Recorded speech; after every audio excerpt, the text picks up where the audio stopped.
Hey there, welcome to the Jeff and Heidi Show, where you're going to have the opportunity to listen to and learn from everyday entrepreneurs. Okay. Hello, this is Heidi Anderson with ECI Secure Pay and my co-host, Jeff Heggie of Jeff Heggie Coaching. And we're really excited to introduce you today to Randy Mays.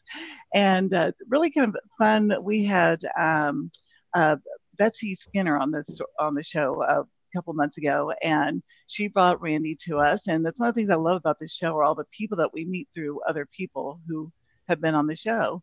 So without further ado, here's Randy to tell you about himself. Yeah, hi, I'm Randy Mays, live in Springfield, Missouri, and run a company called the DRYVE Leadership Group. And at DRYVE, we help people build healthy, high-performance cultures. That's kind of our niche. Had owned several successful businesses of my own, beat my head against the wall trying to get them to work. And when I really began to hone in on this whole culture aspect and how powerful that is, I said, whoa, this is like running downhill instead of running uphill. Completely makes sense. So tell us more about what you're doing now. Yeah, so in DRYVE, what we do is we work real closely with small to mid-sized businesses. If you're really small, you're mom and pop, 2 or 3 people, the communication piece normally takes care of itself.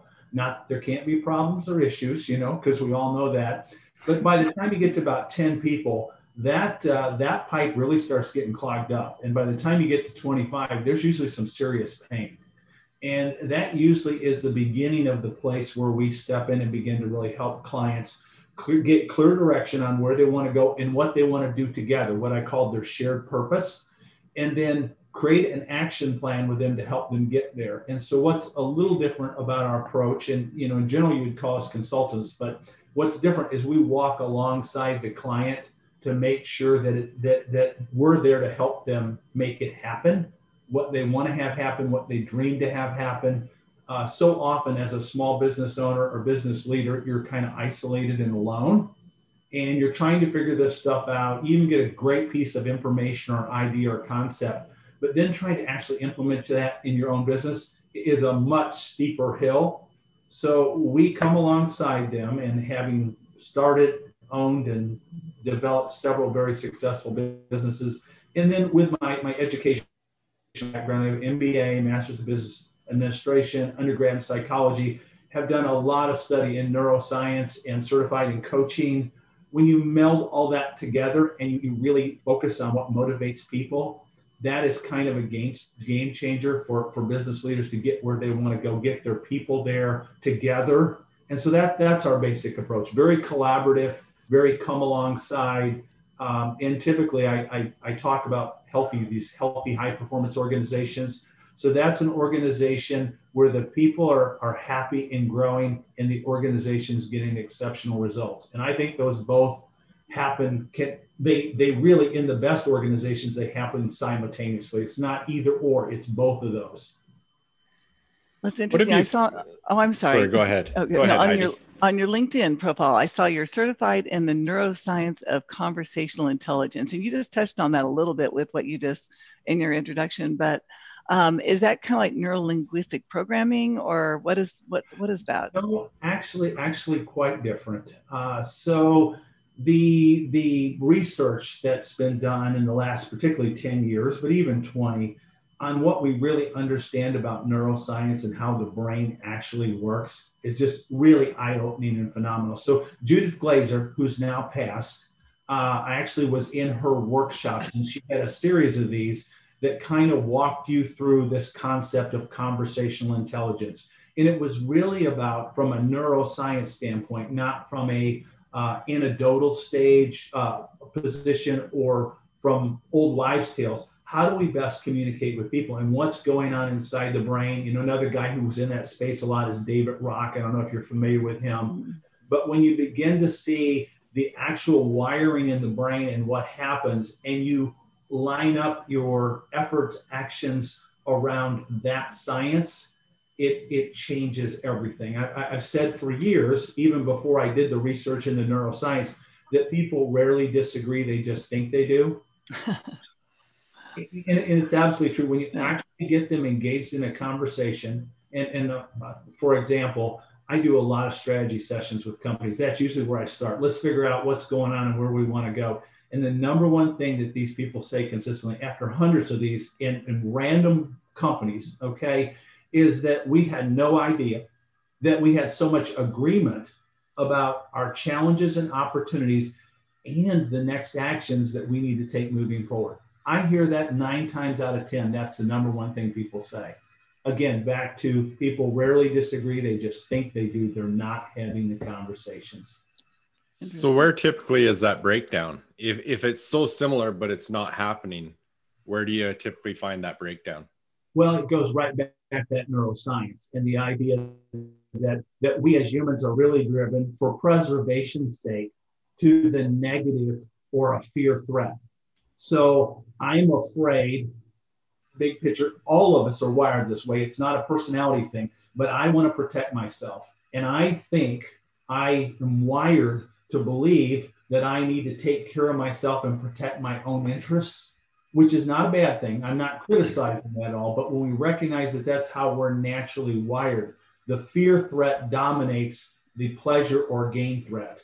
And when that's in play, people withdraw. And one of the main ways they do that, you know, is we talked about 4 different areas: fight, flight, please, or appease, or freeze.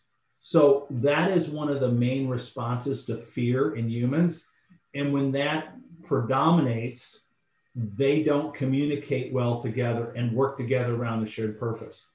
So the truth of the matter is humans are most powerful when they're working together. I mean, we're not fast like a cheetah. We don't have hair like a bear to keep us warm, but what we do have is the ability to communicate. And that's so powerful if we use it together. How do you measure the neuroscience? Is it like the little thing, electrodes on their heads? And well, the researchers do. Now, I don't do that, but the actual research, like David Rock and Judith Glaser and other neuroscience researchers, that's how they're looking for those electromagnetic impulses in the brain. And they're watching different areas of the brain light up in different situations or circumstances. How I do it, Heidi, is very practical. It's about body language. It's about tonality. It's about people leaning out or leaning in, and then bringing that conversation forward. And when you create safety in a conversation, people want to talk. That's another one of the interesting things business owners, leaders to say, you can't get my people to talk. Honestly, I can honestly tell you, after doing this for 15 to 20 years, I have never had a group that would not talk to me. Never.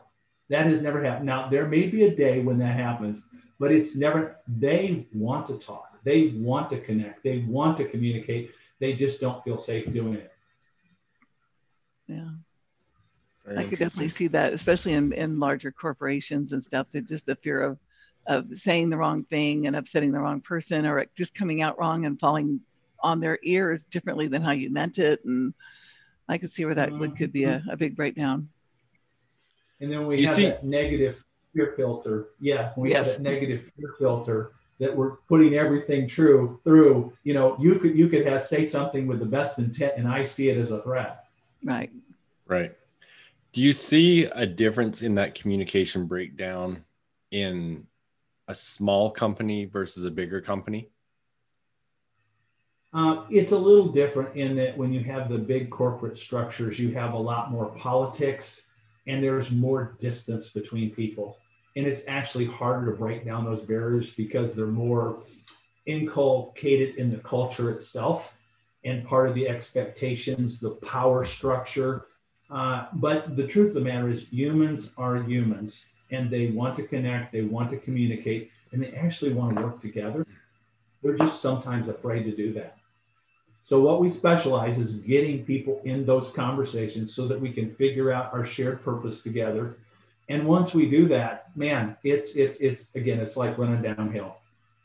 Right? What is your sweet spot for company size to work with? It really, when we start talking about the beginning of that sweet spot, it's 25 or more employees. Okay. There's not really a high end, but you can a top end of that, but you can get into that complex corporate structure. So I don't do much work with national companies like Kraft or 3M. We don't do much work in that space. They're bigger than we would normally work with, but the principles and the way people work are the same regardless of the size of the organization. Geographically, where do you work? Just for our listeners that might be thinking this anywhere in the United States is fine. Okay. We will travel the location, and then we do a lot remotely. Zoom's my friend. Spend a lot of time on Zoom calls, and have even pre-COVID, because it eliminates a lot of travel. And of course, you can see the face and some of the body language, and So anywhere in the United States is what we define as our market area. Right.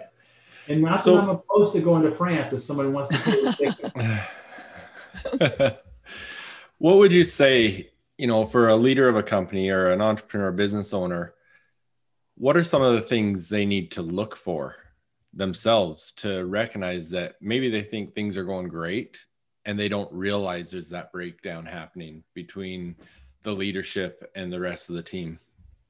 Yeah. So it's interesting that you bring that up. More often than not, they do know it's going on. But things to look for is your employee saying, you'll get in trouble if you do that. Now, you would think that would be a great sign, but that's really a trouble sign or a red flag if that's a common term used inside your organization. Don't do that, you'll get in trouble for it. Okay, so we're focused on what we're doing wrong or trouble instead of positive opportunities. When your people aren't doing what's expedient to do. So we have three basic premises that we work on: mutual respect, and that's people are smart, capable, and motivated; shared purpose, and then meaningful dialogue. If people aren't doing what would be expedient to do in that situation, they're not clear about what's going on. So if you're not getting reasonable results or exceptional results, that's a trouble sign for an employer or leader. And honestly, it's probably not your people, it's your culture. Once in a while, it's a people problem, and people do sometimes have toxic people, but that's the rare exception. Most of the time, it's an outgrowth of the culture and the social norms, the relational dynamics that are going on inside the organization.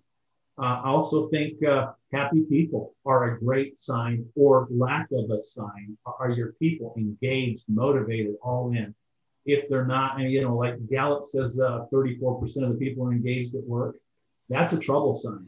If your organization's normal in terms of engagement, you're not on the right road. I mean, that engagement level should be 80, 90%. And it can be. I mean, that's not just a pipe dream. If you structure your culture correctly and you're a champion of culture, you can have 80 to 90% engaged employees. There'll always be those one or two that you can't get on board, but that is really a culture issue or problem. So once somebody, company brings you in, how long does it normally take for you to help get everybody communicating properly? And so usually we see an immediate surge in energy, but our typical client, we work with them a year. Some longer, some shorter, but that's about what it takes. So culture doesn't change quickly. That's not come in and change a couple parts and you're all good to go. It's all about social norms, relational dynamics, and none of that changes quickly. But if you take the right approach to it and you approach it in a way that's healthy for all concerned, it will change over time. And once you get on that program and you start doing that, it tends to stay, and everyone enjoys it. So that's your best chance of perpetuating it and keep it moving forward. I think that's one of the challenges too, because if you try to rush it too much and just throw it in there and there we're fixed, it's just another flavor of the month. And when the employees are seeing that, It's just like, okay, here's the new thing. How long is this one going to last? So you make a great point. So when we talk about that fear response, the speed of something is indirectly related or adversely directed to the level of trust. So if I push too hard or too fast, trust goes down, not up. And we see that over and over. So it takes time. You have to earn trust. You have to deserve trust. and you have to be trustworthy. I mean, all those are key components, and that takes time for that to change inside an organization.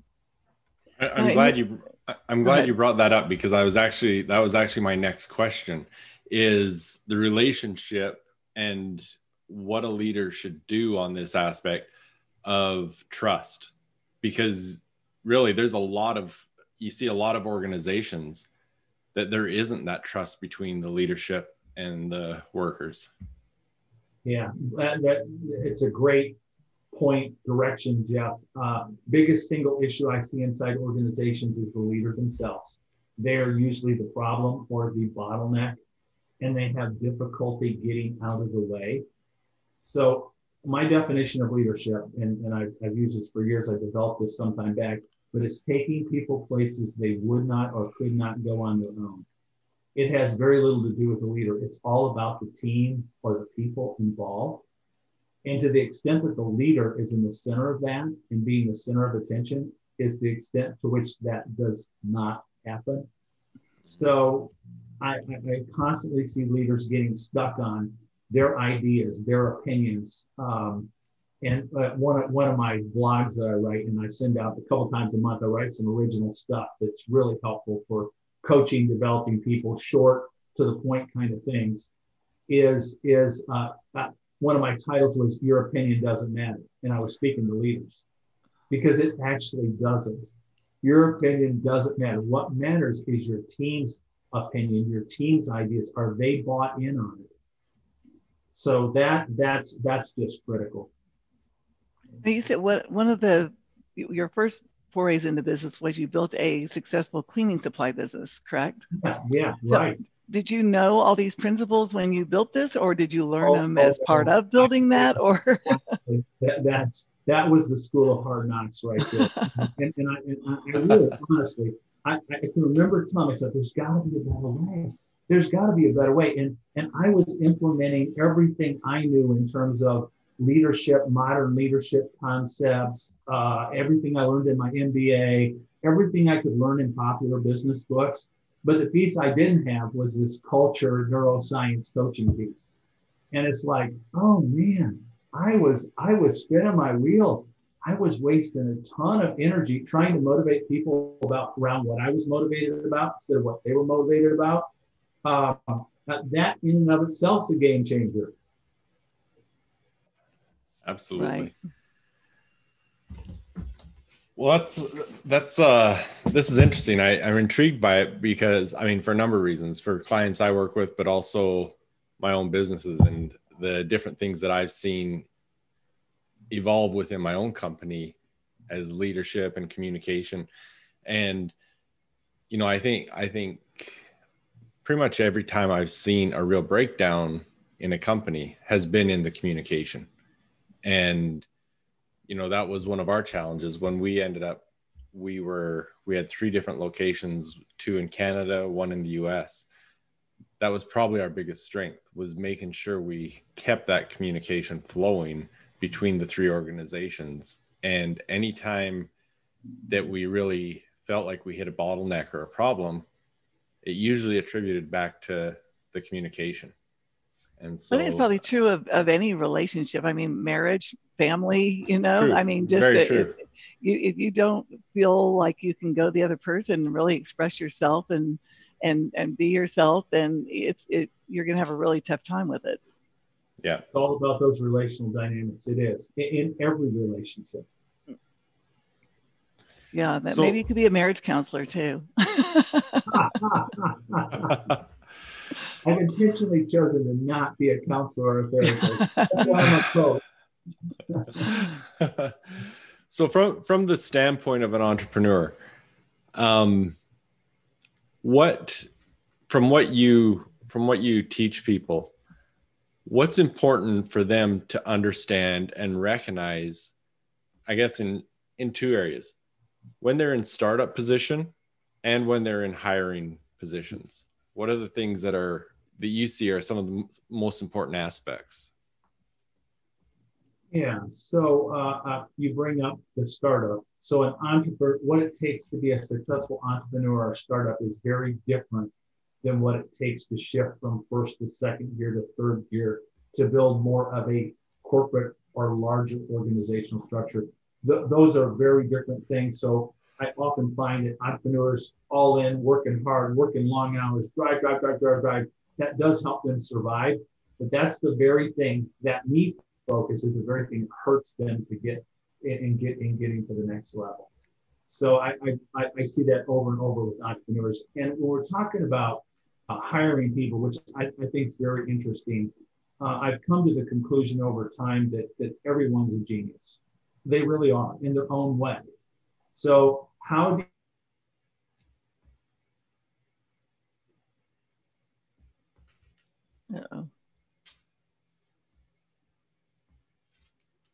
genius to help us with the fundamental questions? So you're looking for folks that are good cultural fits, and then how do we take their skill set and monetize it inside our own organization so we can achieve our mission?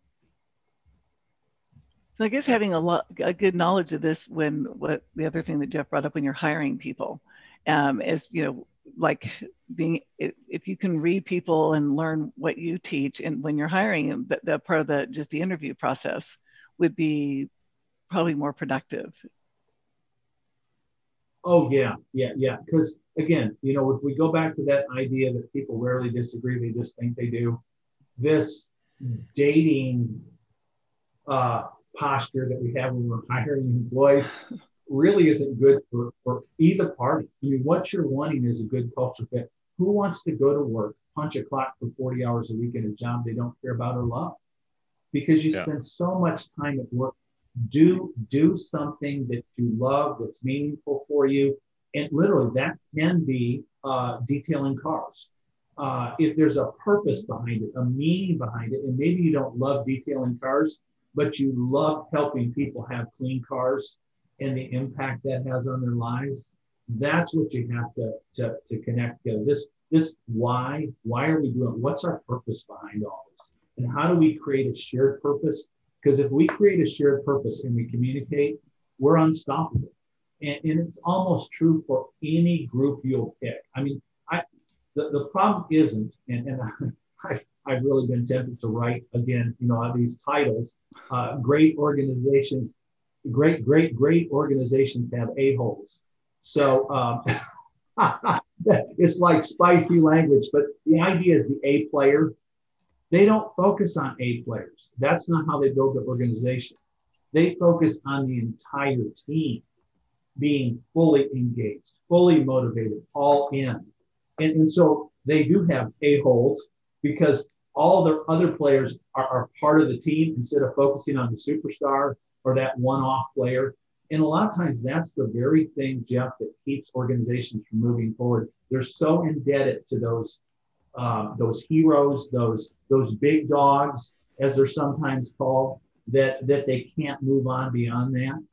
And great companies aren't focused on it. They're focused on a team effort instead of an individual effort. What are some of the things you advise? I'm going to pose this in a couple questions. First of all, when you're working with a company that the leader is still in that entrepreneurial mode of they're doing everything, they're not delegating, it's I can do it best, you know, is what you're saying. They're hustling, they're doing the things that are keeping the business alive, but it's also the problem. When you start helping a company that you're recognizing that, what do you advise and how do you deal with that? Yeah, great question. The first part of that, until there's some self-awareness on their part, there's not much of an opportunity for me or what I have to say. So there has to be enough pain on their part. They're going, man, I'm losing my marriage. I'm killing myself. I'm going to be burnt out, or just the vision that I want more from my people.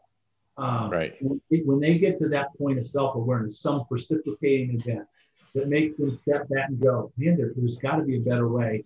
And I'm at the end of myself. I'm already working 8 hours a week. Yeah. And I still can't get the work done. Okay. That kind of makes a person step back and go, oh, maybe there's another way, because other people have done this and been successful without working 80 hours a week. How do I do that? When they start asking that question, there's an opportunity. And then it really becomes a coaching conversation about what do you really want? What do you ideally want? Well, I want to work 30 hours a week and take 8 weeks a year off and be with my family. Okay, if that's what you really want, let's figure out how to get there together. Let's figure out what that looks like. Let's talk through that. Again, the conversation. Advice doesn't do people much good. It really doesn't. If they're not asking for it or drawing it out or have a need, it's like water off a duck's back. Mm-hmm. Mm-hmm. Yeah, because I think a lot of people become entrepreneurs because they don't work well in corporations, which means sometimes they don't realize it's because they're part of the problem. and so the two great entrepreneurial myths: you will have lots of money and lots of time if you're an entrepreneur. Yeah, no. At least for the first 5 years. Yeah, that's for sure. Okay, now the second part of that question, what I was going to ask, when you start working with a company and maybe you've never had to deal with this, but when you realize some of the breakdown and problem comes from a specific employee, and maybe they've been a long time employee, and, you know, you look at someone like Jim Collins, you know, get him off the bus, all those sort of things. How do you deal with that? Right. So, yeah, I mean, traditionally what we've done is we went and addressed that person and said, hey, we got an issue, you're a problem. I'm all for direct conversations, but usually what's creating that scenario is a lack of organizational clarity around what winning looks like for the organization and what winning looks like for that individual. And when that conversation's had both first with that employee, but more importantly with organizations as a whole, most of it's self-correcting. The DRYVE leadership system that we've developed, 9 times out of 10, people opt out before they have to be fired. When they really get clear about what we're doing here, what our shared purpose is, and where we're going and how we're doing, and there's openness, transparency, and clarity around how we're all doing, people opt out. They don't want to be a part of it if they don't really fit culturally. And that's the best for everybody. Now, ultimately, some of those are those cases where you got to go in and you got to, draw the line in the sand and say, get in or get out. I'm all for that. It's not like that's bad. But if you're running this the right way, if you're really focused on the culture, really do you ever have to do that? Good. Well, awesome. No, this is very valuable. What I would like you to do is spend a little bit of time, and, for any of our listeners that are thinking, this is exactly what I need to hear, what I need to know more about, where do they find you? Where do they find your blog? How do they get in contact with you? All of that information. Yeah, you bet. So the website is DLG, as in DRYVE Leadership Group, .coach, not com, but coach. So a lot of people get confused. They start to write that CO and it's com, but no, it's coach. DLG.coach. They can learn all about what we do in the DRYVE leadership system. And then there is a place where you can sign up for a blog on there. But anyone, feel free to email me, reach out, Randy Mays, and it's MAYES @DLG.coach again. Love to interact, dialogue, have the conversation with folks. These blogs, these DRYVE Leadership Insights, usually they're 300 words or less. We do it twice a month. It's original. It's all original content. And it's great for personal development and reflection, and also to help coach and manage your team. So you can take these DRYVE Leadership Insights and talk to one of your team members. What do you think about this? Any thoughts on this? Is there any way we can implement this? How could we use this? And it's just a great catalyst for a safe conversation. That's awesome. That I like that idea, because I had something within one of my companies. We called it our education plan, and we would do it with books, and we would assign someone on the team to read a specific book. And then as a group, we'd get together and they would talk about the book, say, this is how I think it could be implemented in the company. This is how it would be implemented in my personal life, and create that conversation as a group. So I really like that idea with your blogs. That's great. Like a company book club. Yeah. Yeah, that's great. Yeah. Simple and easy. You don't have to read the whole book. Yeah. Yeah, exactly. Now, Randy, do you have a book, or is there a book about what you do, or it?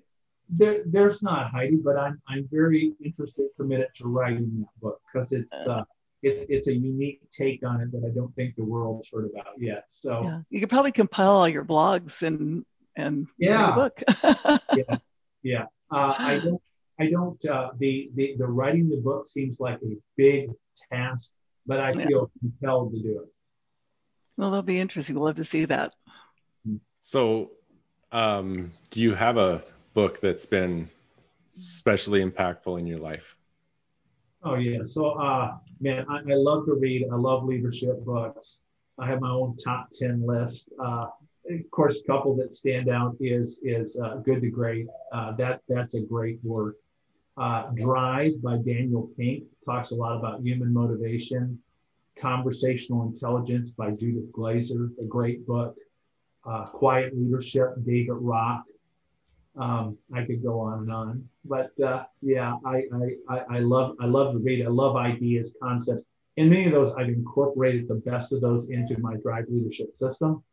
So it's very current, contemporary, leveraging the best of what's out there. Excellent. Well, thank you. It's definitely been a pleasure having you on with us and learning more about who you are and what you do and the value you can bring. And hopefully you'll be able to hear from some of our listeners and help them out as well. Thanks for inviting me in. All right. Thanks, Thank you. Randy. Been fun. Bye-bye.